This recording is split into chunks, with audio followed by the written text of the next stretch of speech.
nikah mut'ah itu kan kontrak tanpa wali, tanpa saksi. Gitu. Nah, kalau itu ditentukan 2 jam, ya 2 jam cerai. Kalau ditentukan itu 1 hari selesai. Bahkan wanita-wanita Syiah yang ada di Indonesia ini, yang sudah militan, itu salah satu ibadah kaum Syiah yang paling banyak ditentang oleh umat Islam adalah nikah mut'ah, atau sering dikenal dengan sebutan kawin kontrak. Dan saya akan memperlihatkan kepada kalian beberapa ustadz yang menjelaskan tentang nikah mut'ah ini, mulai dari yang diperbolehkan dulunya sampai akhirnya tidak diperbolehkan. Kita akan bahas tuntas tentunya hanya di channel Dodi Sepriyadi.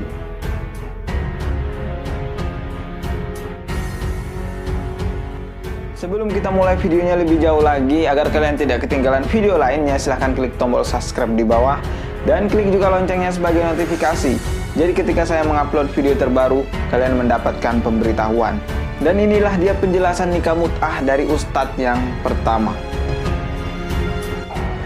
orang Syiah itu meyakini nikah mut'ah itu lebih utama daripada nikahnya Ahlus Sunnah.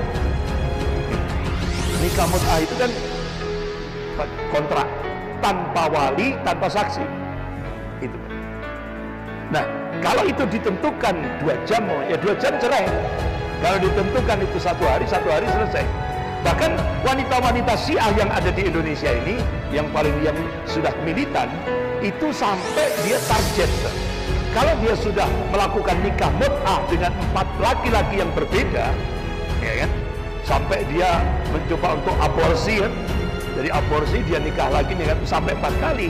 Itu dia yakini dia derajatnya sama dengan Nabi.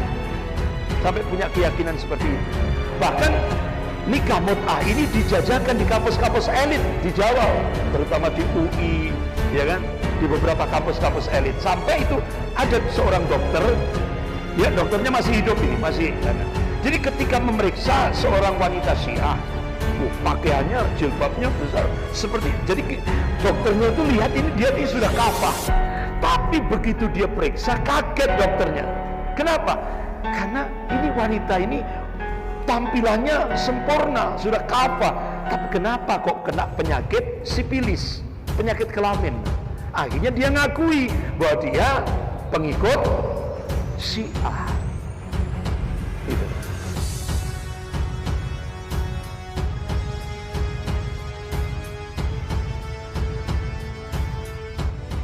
Berdasarkan penjelasan Ustadz tadi, menurut orang Syiah, jika wanita sudah menikah mut'ah sebanyak 4 kali, maka derajatnya akan sama seperti Rasulullah. Selain itu, nikah mut'ah ini boleh ditawarkan dengan siapa aja orang-orang yang mau melakukannya. Namun sebenarnya apakah nikah mut'ah ini ada di ajaran agama Islam atau hanya ada di ajaran agama Syiah?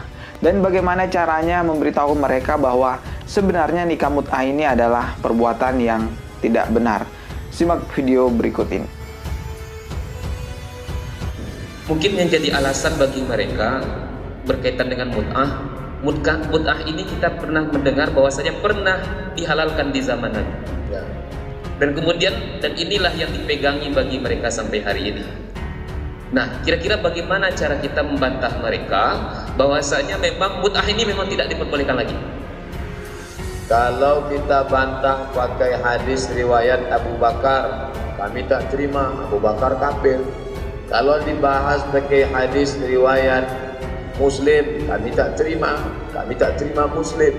Kalian pakai Sahih Bukhari, Sahih Muslim, Sunan Abi Dawud, Sunan Nasa'i, Sunan Tirmidzi, Sunan Ibnu Majah, kami tak pakai itu. Maka Ali sendiri, riwayat dari Ali mengatakan yang periwayat tentang mut'ah diharamkan tahun ke-7 pada peristiwa Khaybar. Pada peristiwa Khaybar itu 2 yang diharamkan. Pertama, al-umur al-ahliyah, keledai jinak. Keledai jinak haram tahun ke-7 dan mut'ah dihentikan tahun ke-7. Sebelum itu mereka boleh nikah kontrak saat perang. Perang jauh, istri tak ada. Di situ dia boleh nikah perempuan sementara perang. Saya nikahi kamu dengan mahar seekor kambing, sementara perang selesai tunai. Setelah perang Khaybar, setelah pembebasan Khaybar tahun ke-7, tidak ada lagi. Periwayatnya itu Ali bin Abi Thalib, imam kalian sendiri. Yang kedua, riwayat yang dikutip oleh Syekh Sayyid Sabiq dalam Fikih Sunnah, dari kalangan mereka sendiri kalau memang mengaku itu masih saudara dia. Imam Syaukani dari kalangan Zaidiyah mengatakan, menurut kami bahwa mut'ah itu sudah terhenti, diharamkan, dilarang Nabi sejak tahun ke-7. Jadi pada zaman dahulu memang pernah nikah mut'ah dihalalkan oleh para ulama karena pada saat itu terjadi peperangan yang mengakibatkan banyaknya korban menjadi tawanan perang. Namun setelah peperangan tersebut selesai, nikah mut'ah ini kembali diharamkan. Untuk lebih jelasnya lagi, coba kalian simak dulu video berikut ini.